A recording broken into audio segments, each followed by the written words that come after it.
البتہ حضرت امام علی مقام امام حسین رضی اللہ تعالیٰ عنہ کے بارے میں میرے آقا نبی اکرم صلی اللہ علیہ وسلم نے جو ارشاد فرمایا، علی بن مرہ بیان کرتے ہیں انہم خرجوا مع النبی صلی اللہ علیہ وسلم الى طعام دعوا له فاذا حسین يلعب في السکۃ قال فتقدم النبی صلی اللہ علیہ وسلم امام القوم وبسط يديه فجعل الغلام يفر ها هنا وها هنا ويضاحكه النبي صلى الله عليه وسلم حتى أخذه فجعل إحدى يديه تحت ذقنه والأخرى في فأس رأسه وقلبه وقال حسين مني وأنا من حسين أحب الله من أحب حسينا حسين سبط من الأسباط۔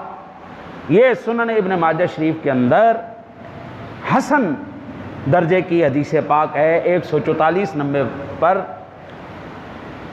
کہتے ہیں جی ہم نبی اکرم صلی اللہ علیہ وسلم کے ساتھ کھانے کی ایک دعوت میں نکلے تو دیکھا حسین رضی اللہ تعالیٰ گلی میں کھیل رہے ہیں۔ نبی اکرم صلی اللہ علیہ وسلم لوگوں سے آگے نکل گئے اور اپنے دونوں ہاتھ پھیلا لیے۔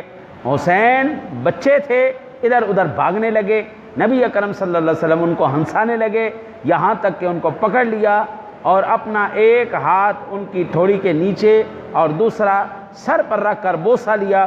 فرمایا حسین مجھ سے ہے، میں حسین سے ہوں، اللہ اس سے محبت رکھے جو حسین سے محبت رکھے، حسین نواسوں میں سے میرا ایک نواسہ ہے۔ اللہ اکبر۔